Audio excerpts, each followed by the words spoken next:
Parecía una enfermera agotada caminando sola hacia su coche a las 3 de la madrugada. Un blanco fácil. Los 3 hombres que salieron de las sombras esperaban que suplicara. Esperaban ver miedo en sus ojos. Lo que jamás imaginaron fue quién la había entrenado, ni las habilidades letales que escondía bajo esa bata manchada de sangre. Las luces fluorescentes del Hospital Universitario de La Paz, en Madrid, zumbaban con un murmullo constante que a esas horas resultaba casi hipnótico. Eran las 2:45 de la madrugada de un martes, la hora en que la ciudad mostraba su cara más oscura dentro de los pasillos estériles de urgencias. Elena Vidal llevaba puesta su bata verde manchada de un rojo oscuro y reciente. Tenía 29 años, ojeras profundas bajo unos ojos color avellana y el cabello castaño recogido en un moño deshecho por horas de trabajo ininterrumpido.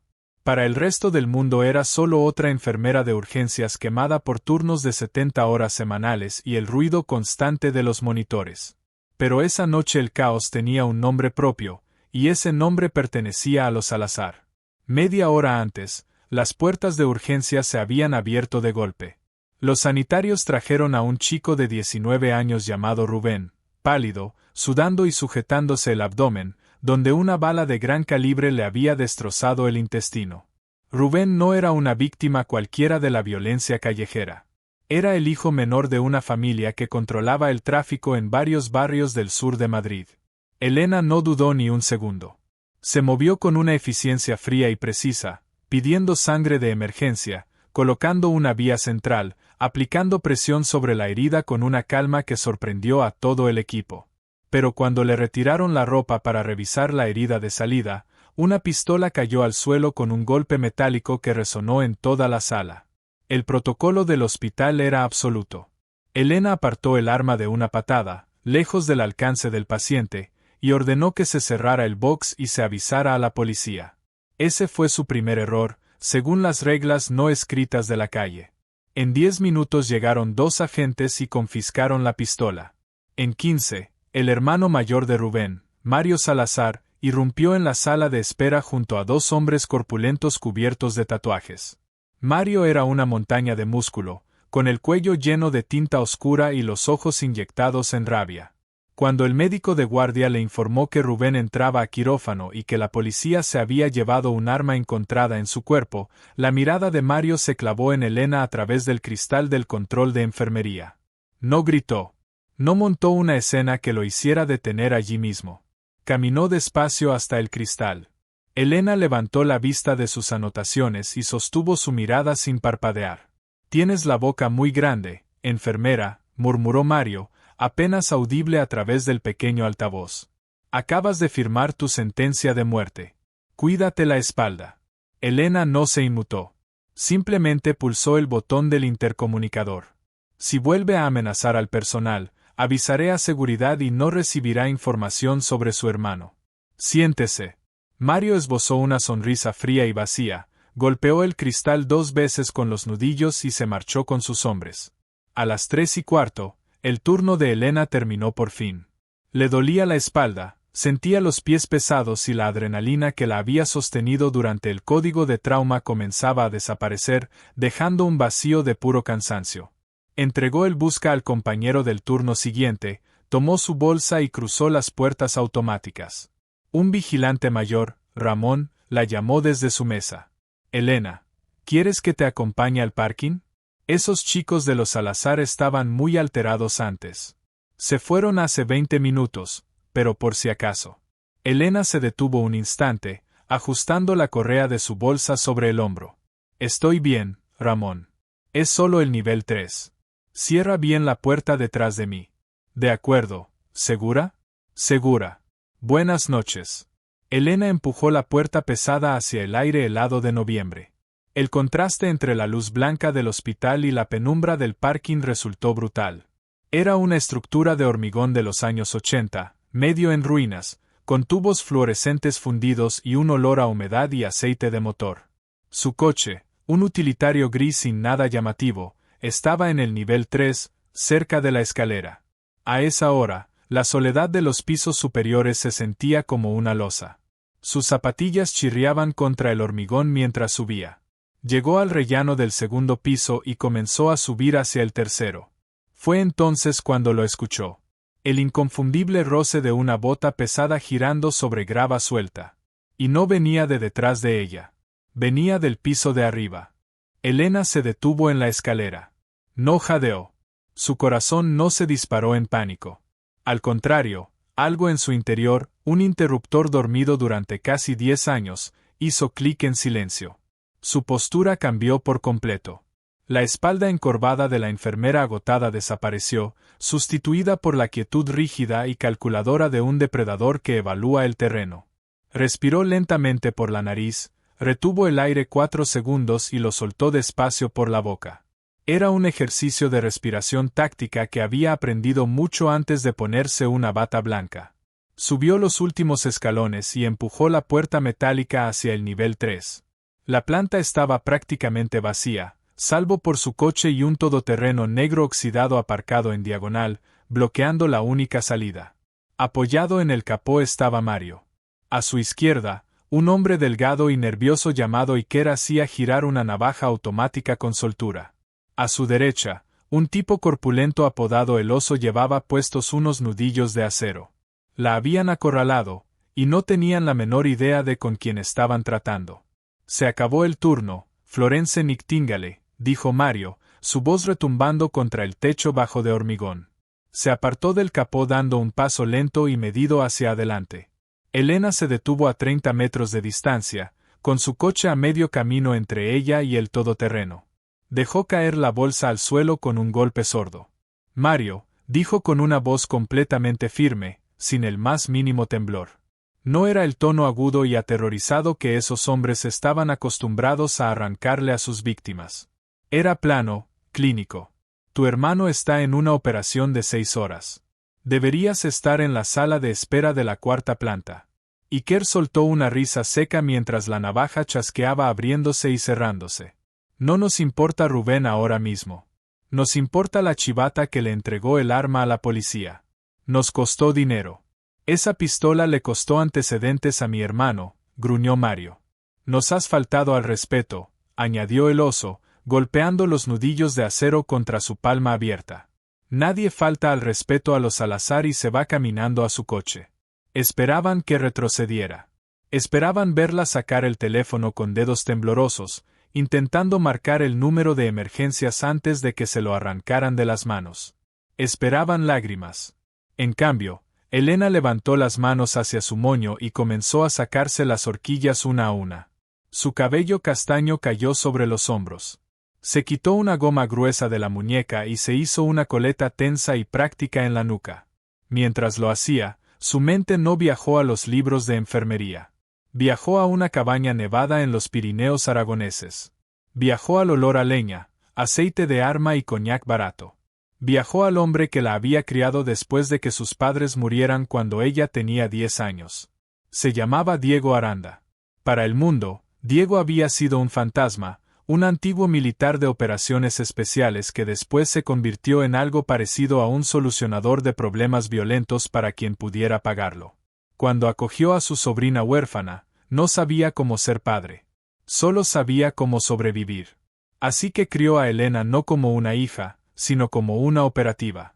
Mientras otras chicas iban a fiestas de instituto, Diego vendaba los ojos de una adolescente Elena en el bosque helado, obligándola a desmontar y montar una pistola hasta que le sangraban los dedos. Mientras otros chicos aprendían a conducir, Diego le enseñaba la presión exacta necesaria para romper una tráquea humana. Una enfermera sabe salvar una vida, decía la voz grave de Diego en su memoria, hablando sobre un vaso de coñac después de haber pagado en efectivo, sin rastro, su matrícula de enfermería. Pero para salvar una vida hay que saber exactamente cómo termina. La anatomía no es solo medicina, Elena. Es un plano. Si conoces cómo funciona la máquina, sabes exactamente dónde golpearla para detenerla. Elena parpadeó, regresando al parking sombrío. Mario, Iker y el oso se habían separado, formando un semicírculo para cortarle cualquier posibilidad de huir hacia la escalera. Os voy a dar un consejo médico, dijo Elena, su voz bajando una octava, cargada de una autoridad gélida. Los 3 hombres se detuvieron un instante, desconcertados por su absoluta falta de miedo. Ahora mismo vuestro pulso ronda las 90 pulsaciones por minuto, continuó, girando los hombros para soltar las articulaciones. Vuestra adrenalina sube porque creéis que sois los depredadores.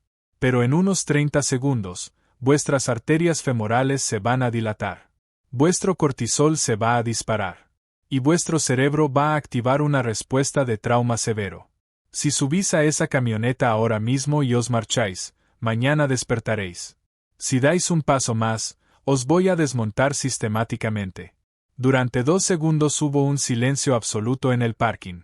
Entonces Iker echó la cabeza atrás y soltó una carcajada.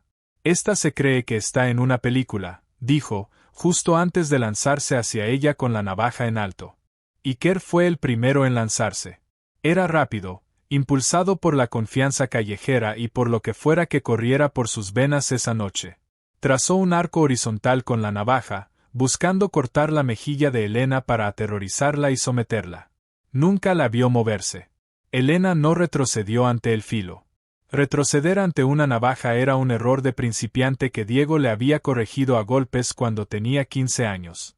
En su lugar, avanzó hacia el interior de la guardia de Iker, esquivando por completo el recorrido del arma. Con precisión quirúrgica, golpeó con el talón de la mano justo en el nervio mentoniano, en la articulación de la mandíbula. El impacto sonó como un crujido húmedo. Los ojos de Iker giraron hacia atrás mientras su cerebro perdía la conexión eléctrica en un instante. Pero Elena no había terminado. Mientras su cuerpo caía, sujetó su muñeca, giró las caderas y aplicó una torsión brusca sobre el codo bloqueado contra su propio hombro. Un chasquido seco resonó en el parking. El húmero de Iker se fracturó, desgarrando los ligamentos, aunque el golpe en la mandíbula ya lo había dejado inconsciente antes de sentir el dolor.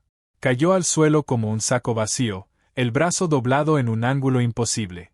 Todo el intercambio duró menos de 2 segundos.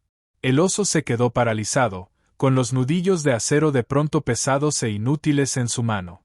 La sonrisa arrogante de Mario se desvaneció, sustituida por una expresión de incredulidad absoluta. Elena permaneció de pie sobre el cuerpo de Iker, respirando con total calma, con la mirada avellana clavada en Mario. Se agachó, recogió la navaja que Iker había soltado y la cerró de un solo movimiento con una mano. El nervio radial, dijo Elena con tono clínico, pasando por encima de Iker y caminando directamente hacia el oso. Al seccionarlo, provoca parálisis completa de la mano y la muñeca. No podrás volver a sostener esos nudillos. El oso rugió, un sonido nacido del miedo más que de la rabia, y se lanzó hacia ella con un gancho amplio dirigido a su sien. Elena se agachó bajo el golpe torpe. Sabía que aquel hombre pesaba al menos 120 kilos. Diego le había enseñado que nunca se pelea contra el peso con fuerza. Se pelea contra el peso con gravedad. Mientras el impulso lo arrastraba hacia adelante, Elena enganchó el pie detrás de su tobillo. Al mismo tiempo, clavó el codo con fuerza demoledora en el nervio ciático de la parte trasera del muslo. La pierna del oso se apagó por completo. Cayó de bruces contra el hormigón, con los nudillos de acero rodando inútiles por el suelo. Antes de que pudiera procesar la onda de dolor que subía por su columna, Elena colocó la rodilla directamente sobre la base de su cuello, presionando su rostro contra el cemento manchado de aceite. Se inclinó, con los labios cerca de su oído. Vértebras cervicales 3, 4 y 5, susurró con voz helada. Mantienen vivo el diafragma. Si bajo el peso 2 centímetros más, dejas de respirar para siempre. El oso jadeó, un sonido patético, con las manos golpeando el suelo en señal de rendición absoluta. Elena levantó la vista. Mario era el único que quedaba en pie. El hombre montaña que la había amenazado a través del cristal del hospital temblaba ahora, retrocediendo lentamente hasta que su espalda chocó contra la puerta del todoterreno. El matón arrogante de repente comprendía que estaba encerrado en una jaula con algo mucho más aterrador que una banda rival. Ahora, dijo Elena, incorporándose y limpiándose con calma una mancha de sangre del oso en su uniforme. Hablemos de mi sentencia de muerte. El cuerpo enorme de Mario presionaba con tanta fuerza contra el metal frío del todoterreno que la puerta se hundió visiblemente hacia adentro. Su pecho subía y bajaba con violencia, respirando entrecortadamente el aire húmedo del parking. El terror puro drenaba el color agresivo de su rostro tatuado, dejando una palidez enfermiza. Había construido toda su reputación en el mundo criminal sobre la pura intimidación física y la violencia brutal e implacable. Sin embargo, en apenas un puñado de segundos angustiantes, una enfermera de urgencias aparentemente exhausta, vestida con un uniforme manchado de sangre, había desmontado sistemáticamente a sus dos hombres más temidos con la eficiencia clínica y terrible de un fantasma entrenado para matar. Y entonces, con la voz quebrada por un miedo que jamás había sentido antes, Mario susurró la pregunta que llevaba grabada en los ojos desde el primer segundo. ¿Quién demonios eres tú? Mario, tirado contra el metal abollado del todoterreno, respirando entrecortadamente, dejó salir la pregunta como si fuera lo único que le quedaba. ¿Quién demonios eres tú? Elena avanzó un paso, y sus zapatillas no hicieron el más mínimo ruido sobre el pavimento sucio. No levantó los puños. No adoptó una postura de pelea callejera. Simplemente se quedó de pie, perfectamente equilibrada, con el centro de gravedad bajo, irradiando una calma fría y letal que aterrorizaba más que cualquier grito. Verás, Mario, comenzó, su voz resonando suave pero afilada contra las paredes de hormigón del nivel 3 abandonado. El problema de la gente como tú es que dependéis por completo del miedo. Intimidáis a civiles asustados y a rivales que ni siquiera saben sostener un arma correctamente porque aprendieron viendo películas. Pero no tenéis ni la más remota idea de lo que es la violencia disciplinada de verdad. La clase de violencia que enseñan los instructores en los desiertos donde no hay cámaras, o la que me inculcó, golpe a golpe, un hombre en las montañas del Pirineo llamado Diego Aranda. La violencia real nunca es ruidosa, Mario. Nunca es un espectáculo. Siempre es silenciosa, precisa y absolutamente devastadora. Mario tragó saliva con dificultad, los tatuajes de su cuello moviéndose torpemente con cada movimiento de su garganta seca. Su mano temblaba hacia la cintura, donde llevaba una pistola escondida bajo la cazadora. Su instinto le gritaba que la sacara, que apuntara y disparara antes de que fuera tarde. Pero sus dedos se negaban a obedecer. Miró a los ojos avellana de Elena y no encontró nada, ni rabia ni miedo, solo un vacío calculador que le heló la sangre. Sabía, con una certeza absoluta, que si su mano se movía un solo centímetro más hacia el arma, ella acabaría con su vida antes de que sus dedos rozaran el metal. Soy la mujer que acaba de salvarle la vida a tu hermano pequeño hace media hora, respondió Elena, con un tono uniforme, desprovisto de cualquier emoción humana reconocible. Y también soy la misma mujer que puede detener tu corazón permanentemente con menos de 2 kilos de presión aplicada sobre tu seno carotídeo. Viniste esta noche esperando encontrar a una víctima indefensa, un cordero asustado al que pudieras humillar para recuperar tu credibilidad en la calle. En lugar de eso, caminaste directo hacia una sierra eléctrica. Trajiste una pelea callejera ruidosa a una ejecución clínica y silenciosa. Elena extendió lentamente la mano derecha y colocó 2 dedos sobre el pulso desbocado que latía violentamente en el cuello grueso de Mario. Él se apartó por instinto, pero estaba completamente atrapado contra el vehículo, sin escapatoria posible. Tu pulso está ahora mismo alrededor de 140 latidos por minuto, observó con frialdad clínica, aplicando una presión mínima sobre la arteria hinchada. Tu presión arterial está peligrosamente alta. Si presiono aquí exactamente, sobre este punto neurovascular, tu cerebro va a interpretar el cambio brusco como una emergencia catastrófica. Tu sistema nervioso ordenará a tu corazón que se frene de golpe para compensar. Se frenará tanto que en 4 segundos perderás el conocimiento. En 10 segundos, tu cerebro empezará a sufrir daño irreversible por falta de oxígeno. En 20 segundos, estarás clínicamente muerto, y el forense lo llamará con total tranquilidad un paro cardíaco provocado por estrés agudo. Mario comenzó a temblar de forma incontrolable, un escalofrío que recorrió todo su cuerpo y sacudió las gruesas cadenas de plata sobre su pecho. El hombre que había aterrorizado el sur de Madrid durante 5 años estaba a punto de derrumbarse por completo delante de ella. ¿Qué quieres?, tartamudeó, con los ojos clavados en el suelo, incapaz de sostener la mirada del depredador que tenía enfrente. Quiero que escuches con mucha atención, dijo Elena, inclinándose apenas, dejando que percibiera el olor metálico de la sangre seca sobre su uniforme. Tú y tu gente vais a desaparecer del entorno de este hospital esta misma noche. Vais a correr la voz de que este edificio es zona prohibida. Nada de amenazar al personal de enfermería. Nada de intimidar a los médicos exhaustos en urgencias. Nada de traer vuestras guerras sangrientas a mi santuario. Y si alguna vez vuelvo a ver tu cara cerca de mi hospital, o si escucho el más mínimo rumor de que buscas venganza contra mí, no me limitaré a romperte un brazo como a tu amigo nervioso de ahí. Iré personalmente a tu casa. Sabré exactamente dónde duermes, Mario. Y desapareceré antes de que nadie note que estuve allí. Mario asintió frenéticamente, la cabeza subiendo y bajando en un gesto de sumisión desesperada. Sí, entendido, nos vamos, lo juro. Elena lo observó fijamente durante 3 segundos eternos, asegurándose de que el terror quedara grabado para siempre en su memoria. Y entonces, justo cuando pensaba soltarlo, escuchó algo que la congeló por completo.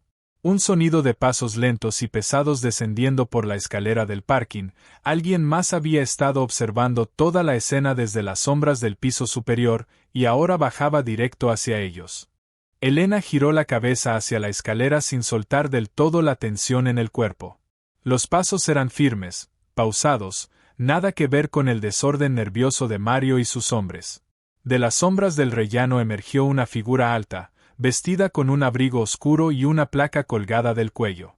Era un hombre de unos 60 años, cabello canoso cortado casi al ras, con la postura recta de quien ha pasado toda su vida en el servicio.